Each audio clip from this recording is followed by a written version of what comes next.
Cela a été pour eux l'occasion de bien des souffrances.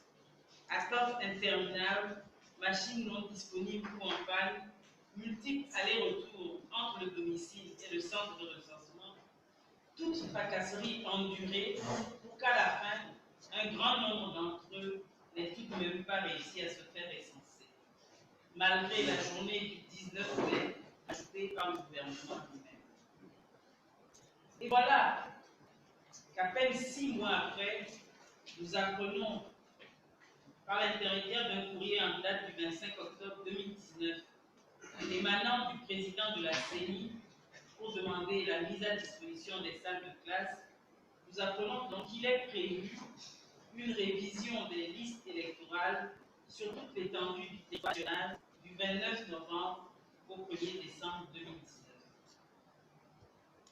Sachant que dans le processus électoral, rien ne peut se décider en dehors du gouvernement. Si ce courrier est vrai, cela relèverait de la part du gouvernement, au minimum, d'un manque d'égard pour les citoyens. En effet, comment recommencer cette opération qui s'est révélée désastreuse il y a moins de 6 mois? Comment la recommencer sans nous, pour tous ceux qui ont souffert eux-mêmes, pour tous ceux qui n'ont pas pu s'inscrire, sans garantie que cela se passera dans de meilleures conditions?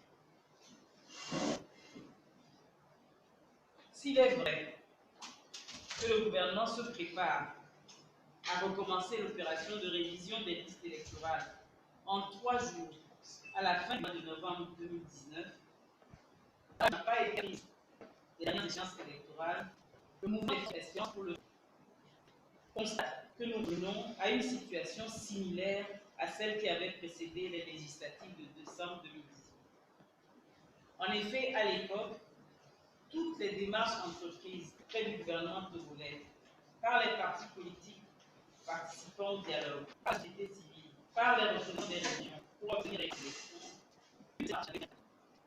élections, malgré les demandes répétées des partis politiques, des organisations de la société civile, aucun acteur de la vie sociopolitique togolaise n'avait pu obtenir auprès du comité de suivi de la CEDEAO le rapport de l'audit du système électoral effectué par les experts.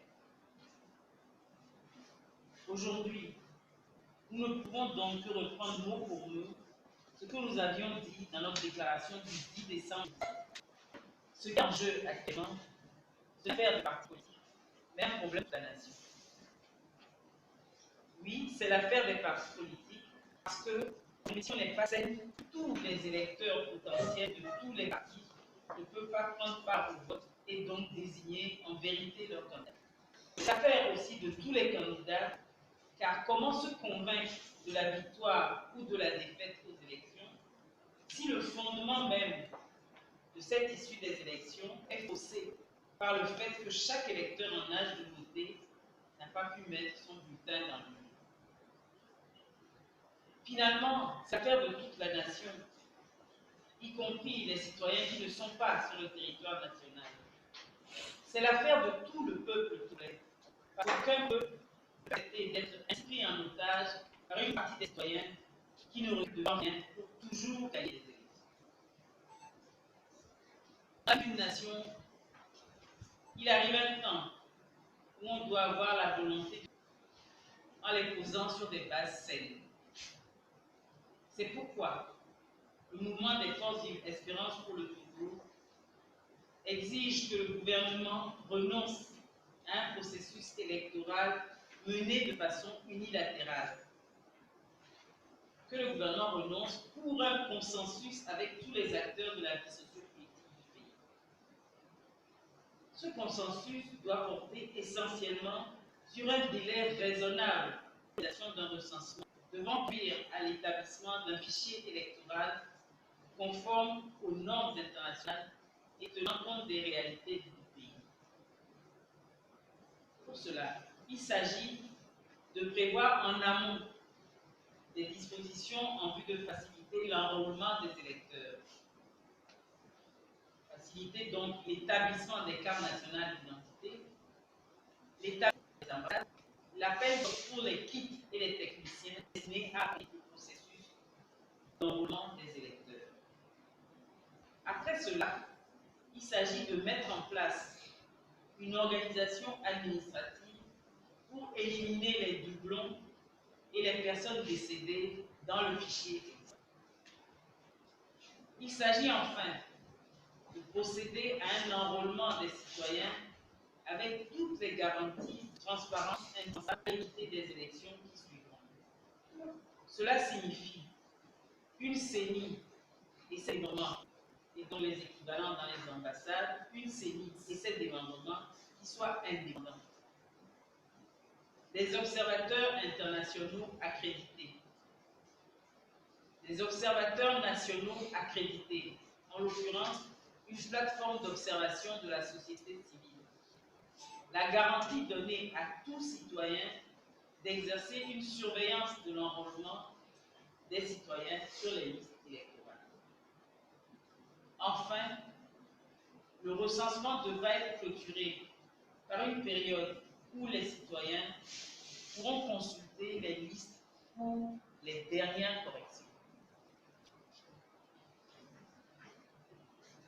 Nous demandons tout cela parce que toute élection crédible et juste commence par l'existence d'un bon fichier électoral.